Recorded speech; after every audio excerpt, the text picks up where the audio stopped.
Hello everyone, good evening, नमस्कार, जय श्री राधे राधे।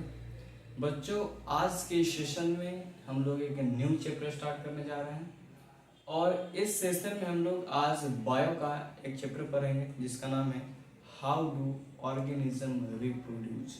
ठीक है बच्चों, चैप्टर का नाम लिख लेते हैं। क्या पढ़ेंगे? हाउ डू ऑर्गेनिज्म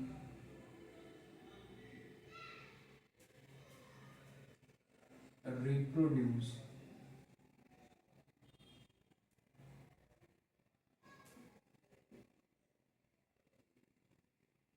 ठीक है बच्चों, तो आज हम लोग समझेंगे कि रिप्रोडक्शन क्या होता है, रिप्रोडक्शन क्यों जरूरी है।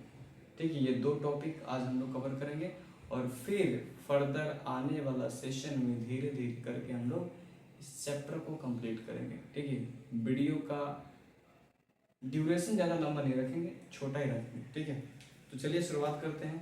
तो सबसे पहले बताओ बच्चा, रिप्रोडक्शन क्या होता है? What is reproduction? ठीक है, तो अगर आप रिप्रोडक्शन को वर्ड में घुस जाओ थोड़ा सा, देखो, अगर हम लिखते हैं रिप्रोडक्शन,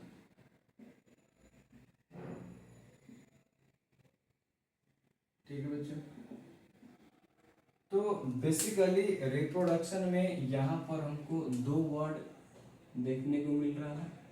एक री, जिसका मतलब होता है बच्चों अगेन, ठीक है, और दूसरा है बच्चों प्रोडक्शन, जिसका मतलब क्या होता है टू जेनरेट या फिर टू प्रोड्यूस। ठीक है, बात समझ में आ रहा है? टू जेनरेट या फिर टू प्रोड्यूस। ठीक है, यानी कि बार बार जेनरेट करना या फिर प्रोड्यूस करना, इस प्रक्रिया को क्या बोल रहे हैं? रिप्रोडक्शन। तो बेसिकली अगर हम चर्चा करेंगे कि रिप्रोडक्शन के बारे में, और आपका डेफिनेशन भी जाना जरूरी है, ठीक है ना। तो रिप्रोडक्शन क्या होता है? एक ऐसा बायोलॉजिकल प्रोसेस है बच्चों जिसमें ऑर्गेनिज्म अपने जैसा यंग वंस को क्या करता है? प्रोड्यूस करता है या फिर जनरेट करने का काम करता है। ठीक है, तो लिखते हैं डेफिनेशन, मेरे साथ साथ लिखेंगे।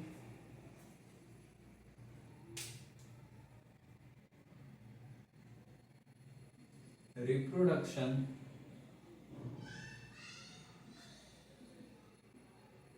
is a biological process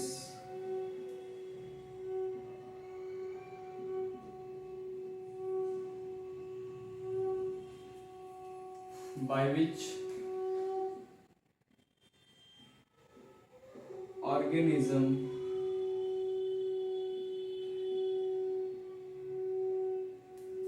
produce young ones of their own kind। ठीक है, बात समझ में आ गया? रिप्रोडक्शन क्या है? एक ऐसा बायोलॉजिकल प्रोसेस जिसके अंदर ऑर्गेनिज्म जो है बच्चों, ऑर्गेनिज्म अपने जैसा, ठीक है, अपने जैसा यंग वन को क्या करता है? प्रोड्यूस करता है। यंग वन बोले तो आप इसको ऑफ स्प्रिंग भी बोल सकते हैं, ठीक है, या फिर प्रोजनी भी बोल सकते हैं, ठीक है ना। अपने जैसा यंग वंस, प्रोजनी या फिर ऑफ स्प्रिंग को क्या करता है? प्रोड्यूस करने का काम करता है। इस प्रक्रिया को बोलते हैं क्या? रिप्रोडक्शन। ठीक है बच्चों, बात समझ में आ गया कि रिप्रोडक्शन क्या होता है। अब हम बात करते हैं कि क्या रिप्रोडक्शन रिप्रोडक्शन जरूरी क्यों है? Why reproduction is necessary. ठीक है, एक सवाल आपसे पूछते हैं कि जिस तरीका से लाइफ को मेंटेन करने के लिए रेस्पिरेशन जरूरी है, ठीक है, एक्सक्रीशन जरूरी है, ट्रांसपोर्टेशन जरूरी है, न्यूट्रिशन जरूरी है, क्या उसी प्रकार से रिप्रोडक्शन भी इम्पोर्टेंट है? हाँ या ना? ठीक है, तो आप जानते होंगे कि reproduction is not necessary for maintain the life of an individual organism. किसी भी इंडिविजुअल ऑर्गेनिज्म को अपने लाइफ को मेंटेन करने के लिए, इस अर्थ पे सरवाइव करने के लिए रिप्रोडक्शन जरूरी नहीं है, ठीक है ना। आपको ये भी मालूम होगा कि बहुत सारे ऑर्गेनिज्म ऐसे भी है जो रिप्रोडक्शन नहीं करते हैं, जैसे म्यूल, ठीक है, म्यूल आपका हो गया, हिन्नी आपका हो गया, वर्कर्स भी आपका हो गया, ठीक है, स्टेराइल ह्यूमन कपल्स हो गया, ठीक है ना। ये सब क्या करता है, रिप्रोडक्शन नहीं करता है। इसका मतलब सर ये हुआ कि रिप्रोडक्शन लाइफ को मेंटेन के लिए जरूरी है ही नहीं। बिल्कुल सही बात। तो इसी चीज को आप नोट देकर के लिखेंगे, एक छोटा सा नोट बनाएंगे और इस नोट में लिखेंगे रिप्रोडक्शन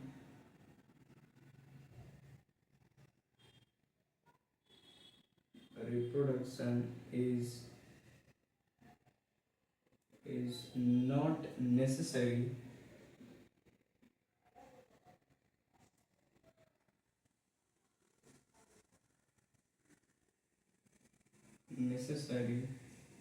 to maintain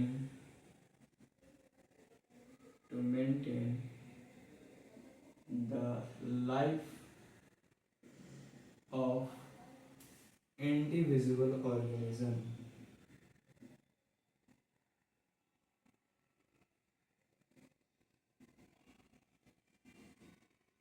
ठीक है बच्चों, बात समझ में आ गया।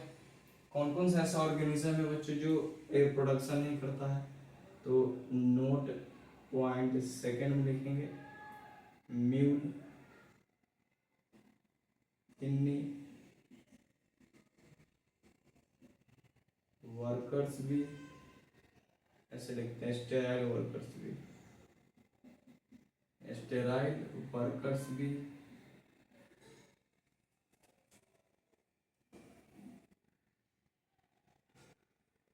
are not reproduce perform reproduction।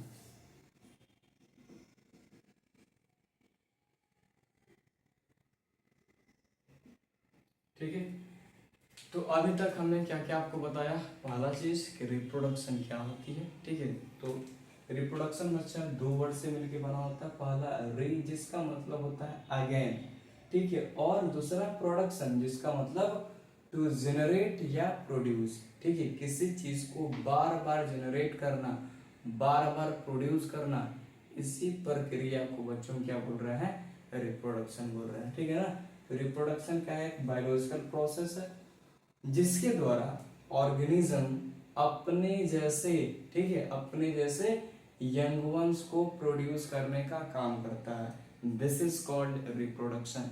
फिर हमने आपको बताया कि रिप्रोडक्शन किसी भी इंडिविजुअल ऑर्गेनिज्म को लाइफ को सस्टेन करने के लिए, मेंटेन करने के लिए नेसेसरी नहीं है, ठीक है। जैसे कुछ ऑर्गेनिज्म का यहाँ पर चर्चा भी किए, जैसे आपका म्यूल हो गया, ठीक है, हिन्नी हो गया, स्टेराइल वर्कर्स भी हो गया, ठीक है ना, और भी होता है इनफर्टाइल कपल्स, ठीक है। ये सब रिप्रोडक्शन नहीं करता लेकिन फिर भी अपने लाइफ को व्यतीत करता है, ठीक है ना। दैट्स वाई बोल सकते हैं कि reproduction is not necessary to maintain क्या, देयर लाइफ, ठीक है। चलिए यहाँ तक नोट कीजिए अच्छा से।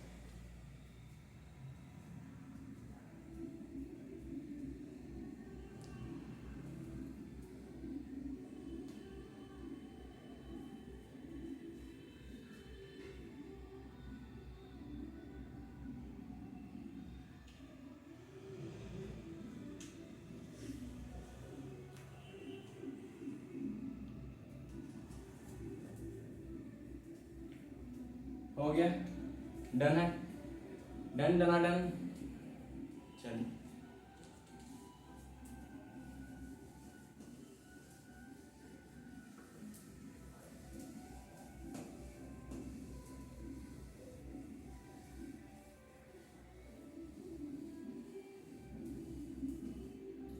अब बच्चों समझते हैं कि रिप्रोडक्शन करना जरूरी क्यों, वाई इट इज नेसेसरी, क्योंकि रिप्रोडक्शन करने में बहुत सारा एनर्जी भी खर्च होता है, और दूसरी बात ये जीवन जीने के लिए यानी कि लाइफ को मेंटेन करने के लिए नेसेसरी भी नहीं है, तो रिप्रोडक्शन करना जरूरी क्यों है।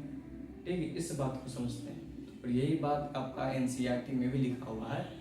ठीक है, तो चलिए बात करते हैं, सेकंड हेडिंग बनाइए, नीड ऑफ रिप्रोडक्शन। ठीक है, रिप्रोडक्शन का क्या आवश्यकता है, क्यों जरूरी है, नीड ऑफ रिप्रोडक्शन।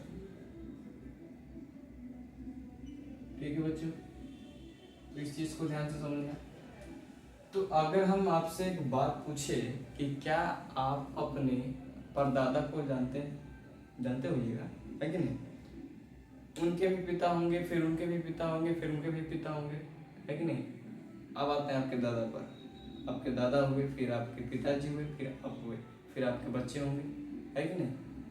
यानी कि यहाँ पर आपको दिख रहा है कि अर्थ पे आपका जो जनरेशन है वो कंटिन्यू आते जा रहा है।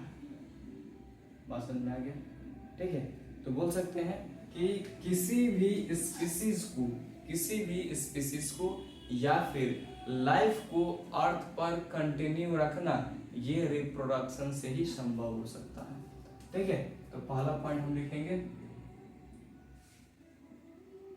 Continuation of life on earth.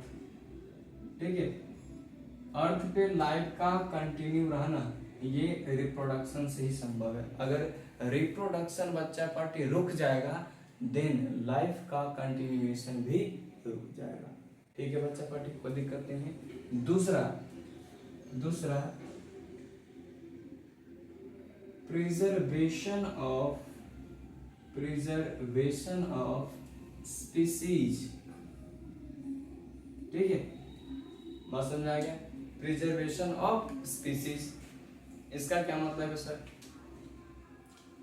जैसे इस अर्थ पे बहुत सारे स्पीसीज है, आपको मालूम नहीं होगा कि सिर्फ और सिर्फ चींटी का लगभग 20,000 क्या है स्पीसीज है ना, 20,000 का सिर्फ चींटी है, उतना प्रकार का। ठीक है, चलिए तो ध्यान से समझिएगा। थर्ड पॉइंट, रिप्लेसमेंट ऑफ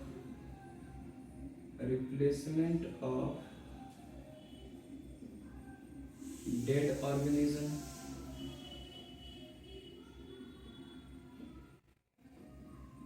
ठीक है, और फोर्थ पॉइंट आप देख लीजिए, ट्रांसफर ऑफ एडेप्टेशन